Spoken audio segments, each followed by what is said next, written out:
you are a progressive, right? Not a liberal. I don't really know the difference at this point. I was going to ask, is there a difference? You know, a lot of this stuff is just semantics. I think it's better, you know, I could tell you what my views are on any particular issue, right. But whether I'm, you know, progressive or liberal or, I don't know what we gain from talking about Would you consider yourself progressive? I want to see progress. So in that sense, by the dictionary definition, I guess so.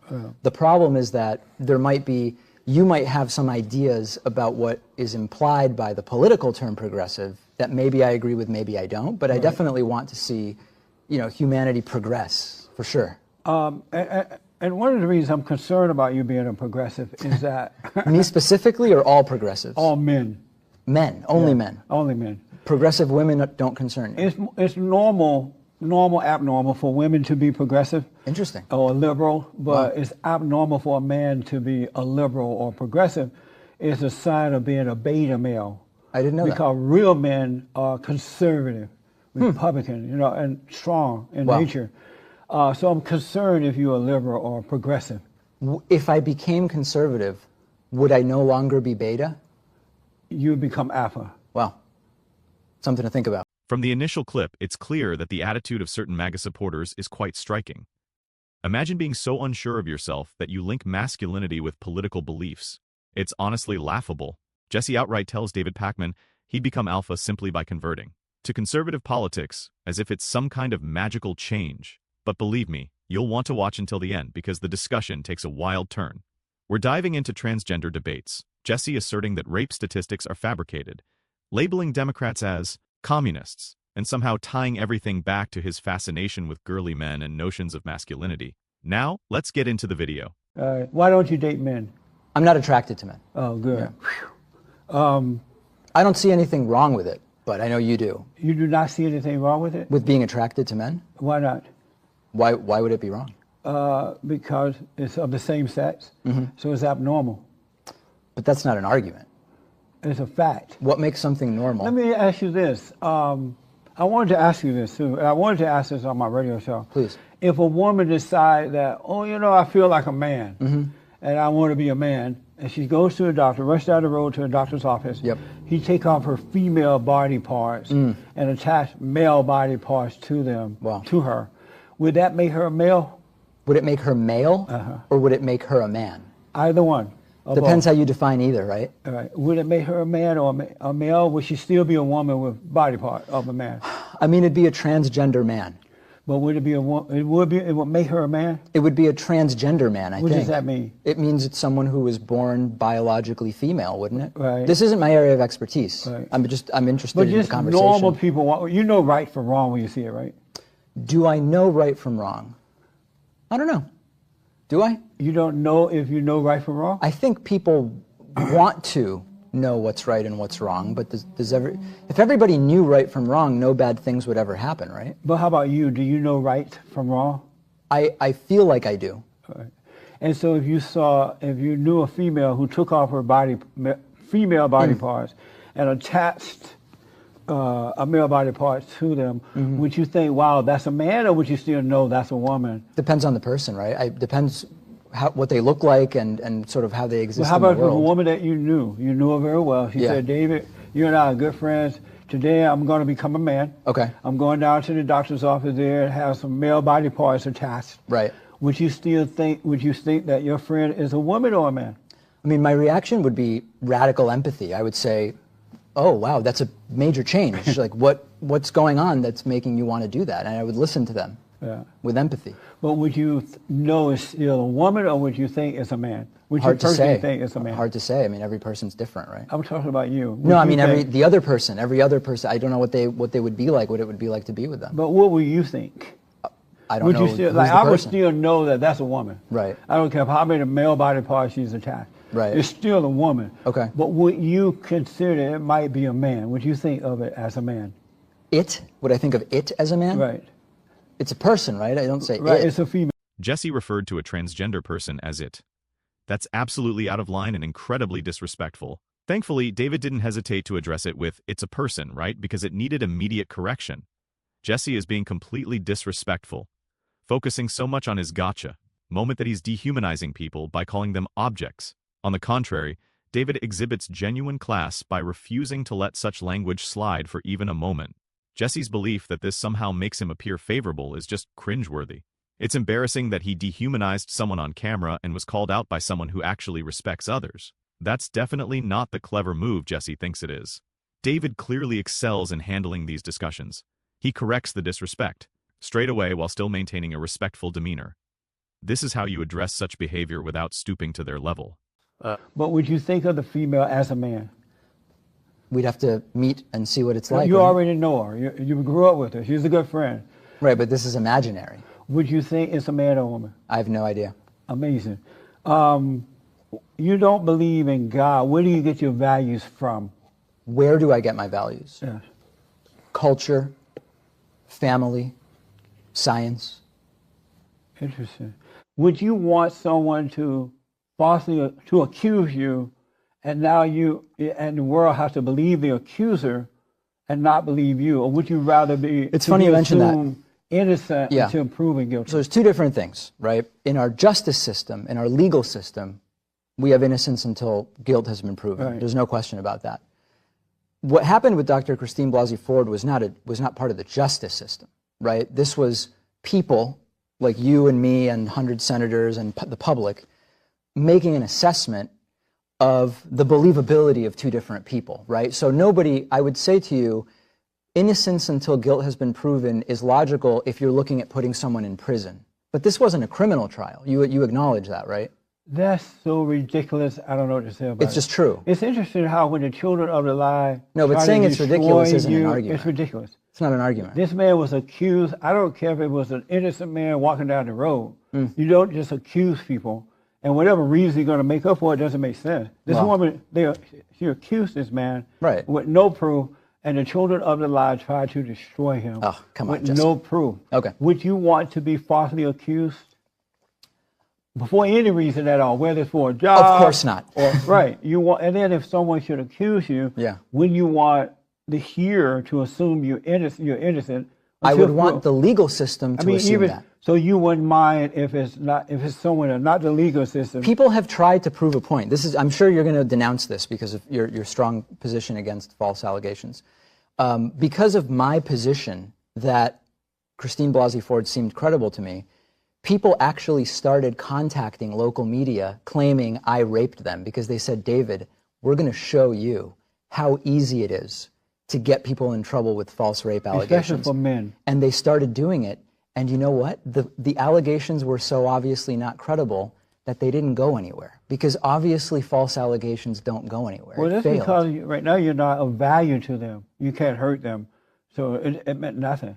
But put yourself in a position such as Judge Kavanaugh, or let's say that you get some influence where you can influence people in a way that would change for you. Right.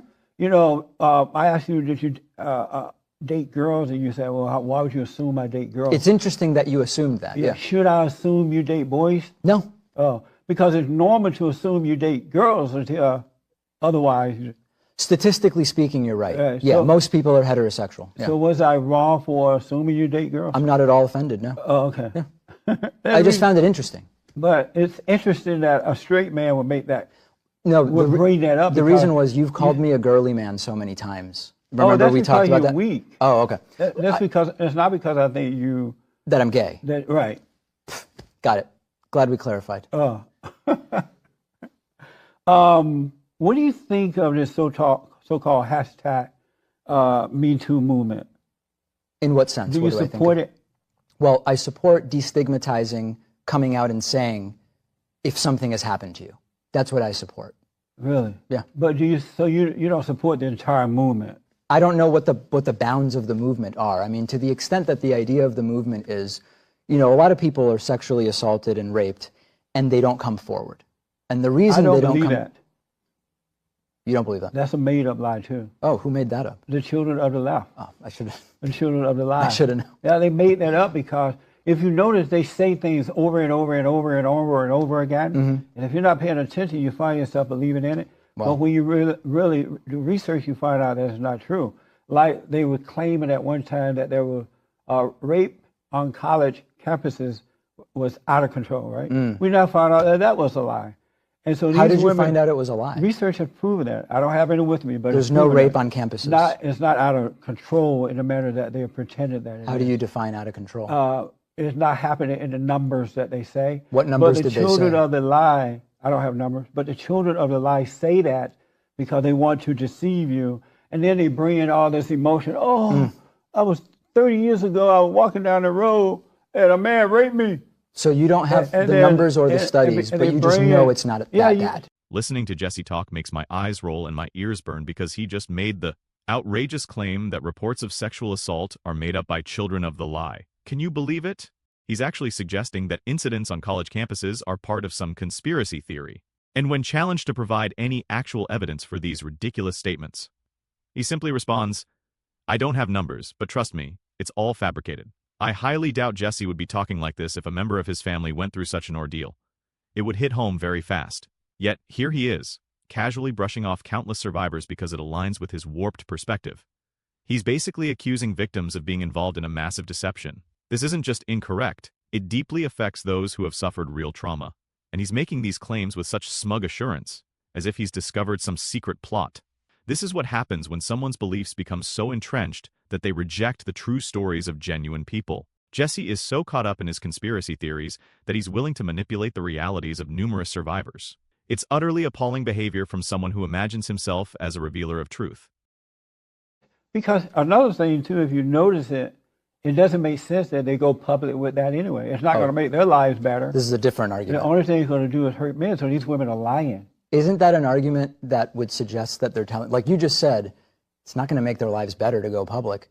Isn't that why we should say, wait a second, Christine Blasey Ford, a college campus rape victim, it's not going to make their lives better. So they probably are telling the truth, right? No, they're doing it because they hate men. Oh. And they especially hate straight, white, conservative Christian men of power because it's the straight, white, conservative Christian man who's holding the country together. Oh. If it wasn't for them, America would be a socialist society already. It would be what? A socialist society. How would it become because socialist? If you notice, the average black man has no authority, no power. The Mexican doesn't have any. It's that white, straight, conservative Christian man that is preventing them from turning this country into a socialist society. But so here, let me ask you about this.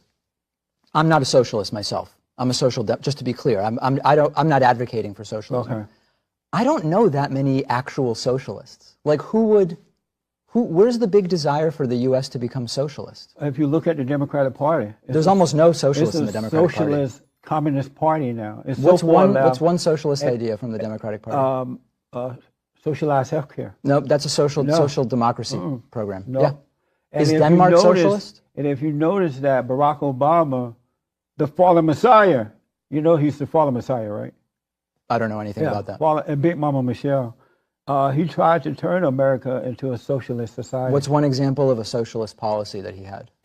Socialized healthcare. He didn't do that. He did for-profit Obamacare. Taking care of everybody. How so? By getting rid of jobs. Most people took care of people by getting rid of full-time jobs, and they had to work 2 part-time jobs in order to survive. Jesse, you don't even understand the talking points you're using. The rest stopped working and just went and depended on and relied on the government.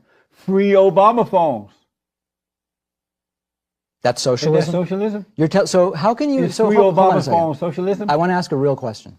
I'm asking you a real question. Obama phones are not socialism. No, really? I'll answer your question. Let me ask you I really want to know this. The arguments against places like Venezuela and Cuba and other so-called socialist countries are that no one has anything, no one can afford anything, there's no technology, there's no food. But you're saying that cell phones for people are socialism? Yes. That's your argument? Yes. All right. Have at it. Honestly, I think Jesse's completely lost it now. He just declared Obama phones as socialism and believes that's a solid argument. Jesse seriously thinks that handing out cell phones is equivalent to transforming America into Venezuela.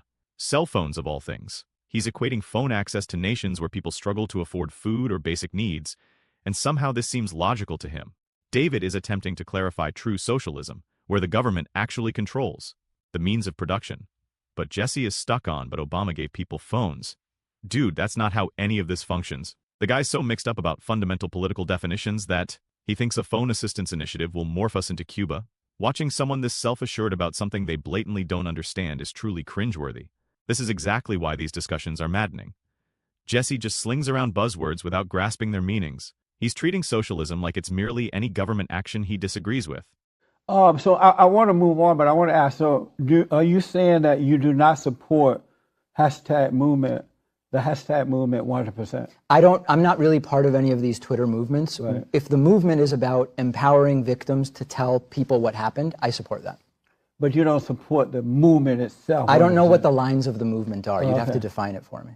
Do you agree with me that men should come out in the same manner that these evil women are doing and report women, because more women are raping young boys, teenage boys, than men are with women? So let me deal with the first part of the question, because I don't know about those statistics, but if your question is, should men come forward if they've been, absolutely, of course. And they should turn this on these women so these women can see what it's like.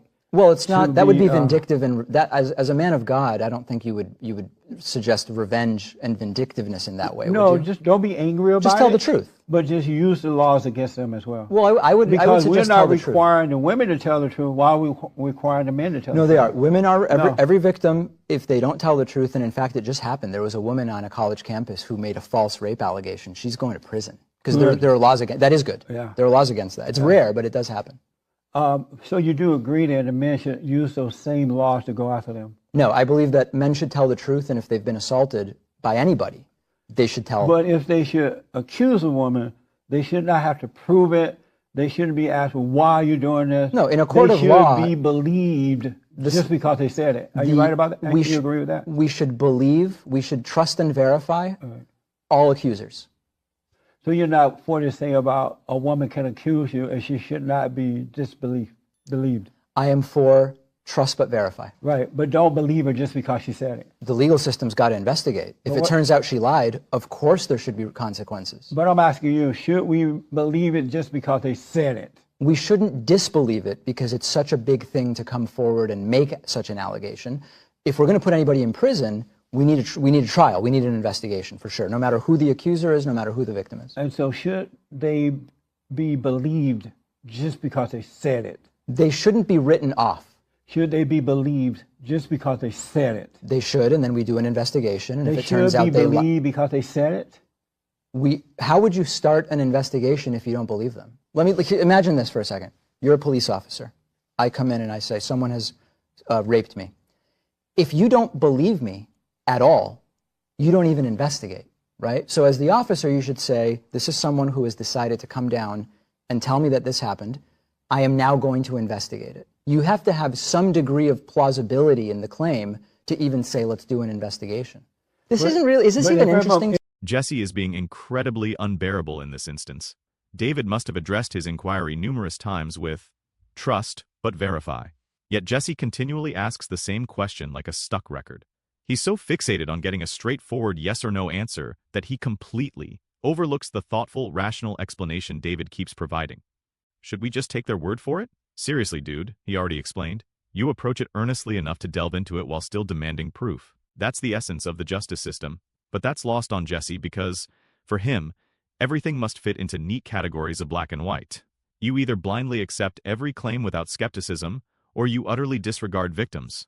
In Jesse's mind, there's no space for the genuine complexities of investigating these matters.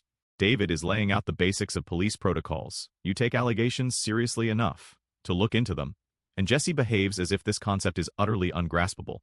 Rather than understanding how justice operates in the real world, he's determined to turn this into some odd gotcha scenario. This is typical Jesse behavior. He gets one idea planted in his mind and repeats it ad nauseum, despite David offering a perfectly sensible answer repeatedly. Do you agree with my take on Jesse's actions in this? The guy just can't seem to handle an answer with depth and insists on these impossible black and white distinctions, even when David is being wholly logical. Share your thoughts in the comments if you're as exasperated as I am by this disaster of a dialogue. If this analysis resonated with you, don't forget to like and subscribe for more content like this.